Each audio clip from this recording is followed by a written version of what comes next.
ஆனா என்னன்னா நான் இன்னும் சொல்றேன், எனக்கு இந்த பாட்டு ரொம்ப ஒரு அண்டர் அப்ரிஷியேட்டட்னு நான் சொல்றேன். அதாவது இந்த படம் பாப்புலர் தான், பாட்டு நல்ல பாப்புலர் தான். இந்த பாட்டை வந்து எஸ்பிபி தான் பாடியிருப்பாரு. இந்த பாட்டை பாடிட்டு நாமுத்துக்குமார் உடனே மீட் பண்ணணும்னு சொன்னாராம் எஸ்பிபி. அவரு ரொம்ப யாரு மோகன், இப்ப ரீசெண்டா நாமுத்துக்குமார் நடந்த அந்த ஃபங்க்ஷன்ல வீடு நான் கொடுத்தாங்க. அந்த ஃபங்க்ஷன்ல வந்து மோகன் ராஜா அந்த டைரக்டர் சொல்லியிருப்பாரு, இந்த மாதிரி பாக்கணும்னாரு, இந்த பாட்டை பாடி முடிச்சுட்டு உடனே நாமுத்துக்குமாரை பார்க்கணும் அப்படின்னு சொன்னாராம். அவருக்கு எவ்வளவு தாக்கத்தை ஏற்படுத்தி பாட்டும் போது எஸ்பிபி ஒரு 50,000 பாட்டு பாடி இருப்பாரு. அது மேலே 50,000 பாட்டு பாடினவருக்கு இந்த பாட்டு ஒரு வைப்ரேஷன் கிரியேட் கொடுத்துருக்குல்ல. அது மாதிரி என்னன்னா இது ஒண்ணு சொல்லுவாங்க, மலரே மௌனமா இருக்குல்ல, அதுக்கு அவர் சொல்லுவாரு, இது வந்து ஒரு குறிஞ்சி பூ மாதிரி இந்த பாட்டு ரொம்ப ரொம்ப ரேரா தான் கிடைக்கும் அப்படின்னு மாதிரி சொல்லுவாரு.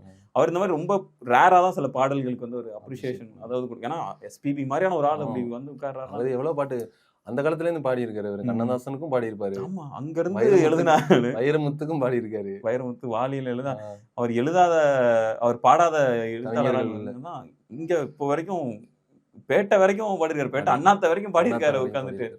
அவர் உட்காந்து இதை பார்த்துட்டு ஒரு டைம் எடுத்து அவரை பார்க்கணும்னு சொல்லியிருக்காரு. அது பெரிய எனக்கு அதில் என்ன, தோட்டத்துக்கு பறவை வந்தால் வேலி என்ன தடுத்து பையன். இதுல என்னன்னா எந்த வகையான ஒரு இதையும் நம்ம பார்க்கலாம். இப்போ நீ வந்து வேற மதத்து பையனை லவ் பண்ணக்கூடாது, வேற மதத்து பொண்ணை லவ் பண்ணக்கூடாது, வேற ஜாதி பொண்ணை லவ் பண்ணக்கூடாது. பையன் நீ என்னதான் வேலி போட்டாலும் அந்த பறவைக்கு வந்து அது தெரியாது.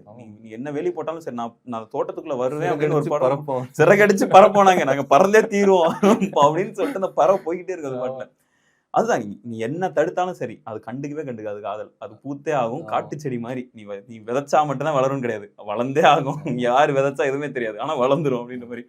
இந்த பாட்டை பத்தி மட்டுமே ஒரு மணி நேரத்துக்கு கூட பேசலாம். ஏன்னா ஒவ்வொரு லைன் எல்லாமே பெஸ்ட் லைன். ஆமா, ஆரம்பத்துல இருந்து எண்டு வரைக்கும் அது அப்படி ஒரு லைன். எனக்கு அந்த இது ரொம்ப பிடிச்ச ஒன்று.